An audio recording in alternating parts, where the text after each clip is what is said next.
Hi, this is Kathy from Gadgets Top 321, and in today's video, I'm going to be taking a look at my currently inked pens. I'll be doing a writing sample on 52 GSM Tomoe River paper with the Pilot Custom Heritage 92. This is the oldest of the pens, oldest to me, I should say, of the 3 pens that I have inked up at the moment. I've only had this, I think, for less than 4 months, but I've had it inked up continuously in that time. This one has a 14 karat number 5 size fine nib. Next, another pen that I thought I would never have in my collection. I just figured it was a pen that wouldn't suit me. I've got a Pilot Vanishing Point with an 18 karat extra fine nib. And I discovered that I absolutely love this pen. I'll talk more about it in a moment. And finally, the newest pen to me is an unbranded, appears to be a hard rubber lever filler that I found in the same antique shop where I previously bought my Mont Blanc mechanical pencil and got a real good deal on it. I got this lever filler pen and was able to restore it myself using parts that I purchased from Anderson Pens. This one has a steel nib that says signature. There's a 4 there in the center, and then made in USA. I believe this would be considered an ebonite feed or a hard rubber feed.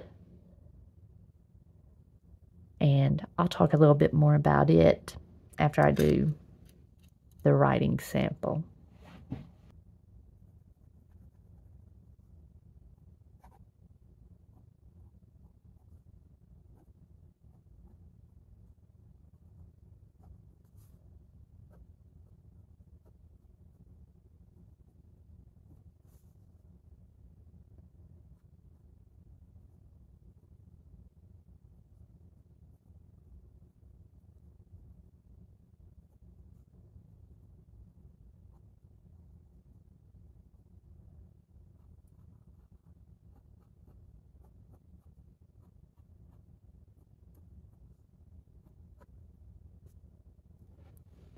I've mentioned on multiple occasions that the Pilot number 5 size fine nib is probably my favorite nib of all time.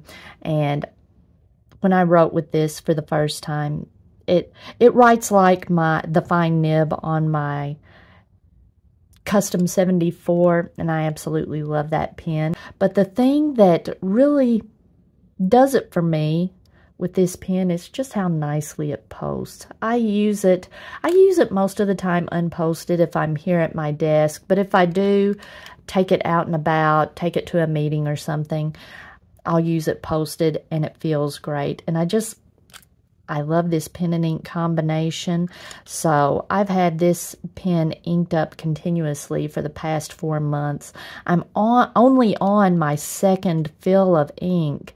I've used this Poussiere de Lune both times, but since this is a fine nib, it just really sips the ink. It writes, nice and what I would consider nice and wet, very, very pleasantly, but since it's such a fine nib, you don't go through the ink very quickly. I've mentioned before that I prefer cartridge converter pens over piston fillers just for the ease of cleaning it out.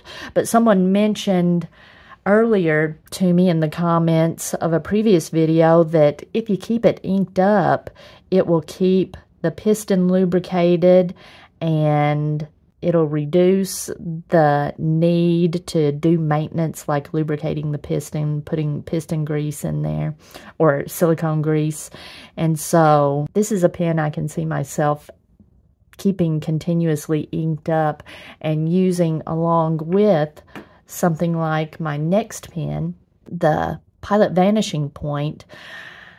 I recently visited my daughter in Boston, and I had just recently gotten this custom heritage. I took this pen with me along with my traveler's notebook. I was loving journaling each evening with my custom heritage 92, so I really wasn't interested in getting another pen anytime soon. But while I was on the trip, I still wanted to go to visit Appleboom. My daughter lives in Boston, but my intention was to just look at some pens there. I really wanted to hold a Lamy 2000 in my hand. I've never held one in person just to see what it felt like, and maybe a Vanishing Point and some of those pens that I've not gotten to see in real life just to see what they felt like in the hand. But my intention was to pick up some ink. There were a few inks I was wanting to get, maybe a notebook or something like that. When I got in the store, I saw a display with some TWSBIs, and I've never held a TWSBI Eco in person. I've always thought it was kind of a chunky, clunky kind of pen, but when I held one in my hand in real life, I thought, this is actually a nice size pen. I also held a TWSBI Classic, I think it is. Those pens don't get a lot of attention, but I really liked the way it felt in my hand. And my husband was there with me at the time, and he said, I tell you what, if I was collecting fountain pens, instead of getting a lot of inexpensive ones, I would every so often get a really nice one. And he didn't have to twist my arms. I went over to the display case where the more expensive pens were, and I asked the gentleman behind the counter if I could see a Lamy 2000, and he was like, "Oh, good choice. It's a classic." The minute I put that Lamy 2000 in my hand, it felt like the Lamy Studio that I had had. I had the Lamy Studio with the palladium colored lacquer, and I just wasn't fond of it. I gave it away to my sister. I kept the gold nib off of it and put it on my Lamy logo. But I gave her the Studio, and she loves it. And so the Lamy 2000, just the shape of the section, I could tell I wouldn't enjoy it. So I gave it back to him and asked to see a Vanishing Point. And when I held it in my hand, I thought, wow, this is nicer than I was expecting. And they had several of these with they had 3 of these with the matte black trim. And I had always kind of wanted the solid matte black. They didn't have that one. They had the white one, the white lacquer like this one with the matte black trim, the one that people called the Stormtrooper finish. And I thought that was a nice looking one. But they also had the dark blue. It's a matte dark blue with the matte black trim. Really, all 3 of them. I could not decide between the 3. I kept going back and forth. And I asked the gentleman behind the counter if, whichever one I decided on, if they could swap out the nibs, and he said absolutely. The white one, the Stormtrooper looking one, I think had a broad nib. The matte blue had a medium nib, and this one had an extra fine. And I've never written with a Pilot extra fine, a gold extra fine. So I asked if I could dip test this one, and he said sure. And when I wrote with it for the first time, I was like, wow, this is nice. So, but still I couldn't decide which finish to get. And ultimately, he was shocked. I decided on the most boring one, and I've looked at online which of these are the most popular, and out of the matte trim finished pens, this gunmetal gray is the least popular, but I kind of like boring pens that you can put an exciting ink in. I don't know. I haven't been disappointed. I haven't had buyer's remorse out of my choice. And I like that this one has the slick lacquer finish. I like that grippiness of it. I do like the matte trim. I like the look of it, but I like the grippiness of this. So I will quit talking and just go ahead and do my writing sample. This extra fine, I'm shocked at how smooth it is.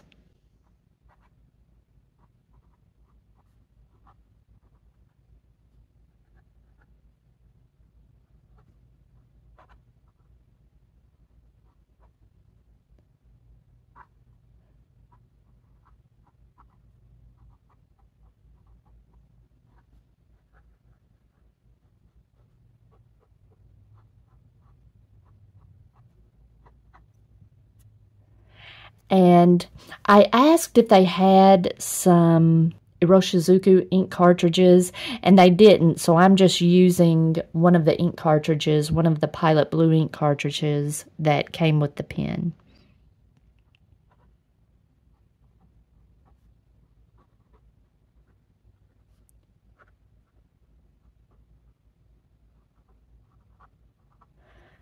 Let's see what the reverse writing looks like.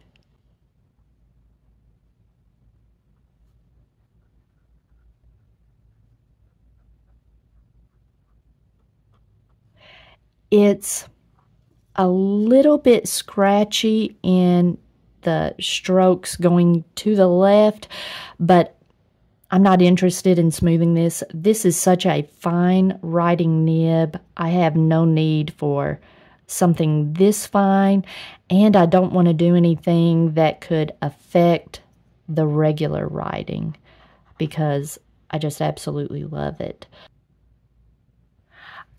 I can't get over how much I love this pen. Just the handiness of it. I've always kind of liked the look of the Vanishing Points. Every time they come out with a new finish, I like the finishes.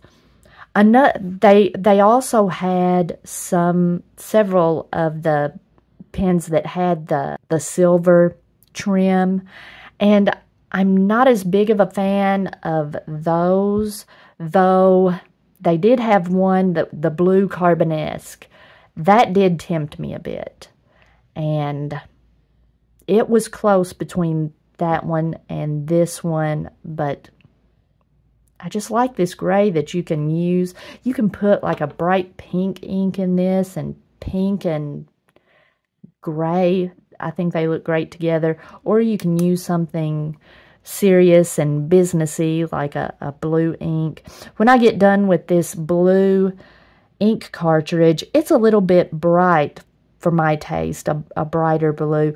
I'm probably going to use Iroshizuku Shinkai, that nice blue-black. But I just can't get over how much I enjoy using this pen. And finally, a couple weeks ago, my sister and I went around to a few antique stores, and they had a lot of the same stuff that I saw a year ago. So that was a little bit disappointing.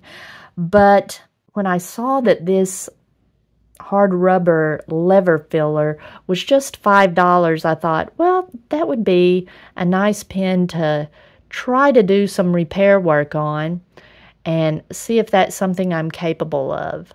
So I got it. It was a bit of work to get it apart. I'll insert a picture here of what the pen looked like once it was disassembled, but it took quite a bit of work to get the section off. It was just, I don't think there was any shellac holding the section in, but it's a pretty tight fit, and I used the hair dryer to kind of warm up the pen body. But even with that, I had my husband tug on it for a while, and he didn't want to break it. He got it pulled out a little bit more. He said he heard it kind of give a little bit, but then he got it to the point that I could just sit there and kind of wiggle, wiggle, wiggle, and finally it came loose. But I ordered a sack, a little thing of shellac. In fact, let me get that. All right, I got a little container of talc for dipping the sack in before I reassemble the pen. A nice little bottle of shellac that's got a little brush, kind of like a fingernail polish brush. So if I ever want to repair another pen or several more pens, I've got that, and this was very inexpensive. And the sack was less than $4. So for not much money at all, I got to practice repairing my own pen. Now, it looks like there used to be a cap band here, and that kind of worried me, but there's no cracks here, and the cap was on here tight. I was kind of concerned at the antique store when I saw how tight the cap was on it that could have done some damage, but it doesn't appear to have. The sack was just hard as a rock in there, so I had to chip the residue from the sack off of the section once I got it apart, but the rest of it just dumped out of the body of the pen. The little, I think it's a J-bar that's in there. The J-bar and the lever, other than, cosmetically not looking very good, work really well. So it was a fairly easy project, especially with all the resources on YouTube. That made it quite easy. Now there's no branding on here. Let me do a writing sample with it.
Now, when I got it, the nib was a little out of line.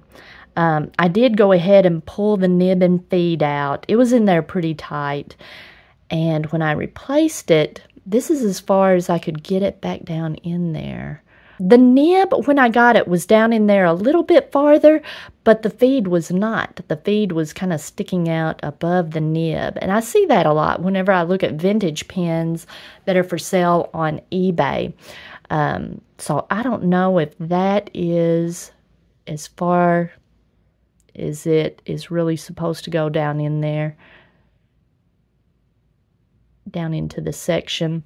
But it was a little out of alignment when I got it, so I did a little bit of work on it, kind of realigned it. It was still a little bit scratchy, so I did some smoothing on micro mesh. Now, it is not glassy smooth. It's kind of buttery, velvety smooth. That's how I like a nib to write. So it is perfect. I love it.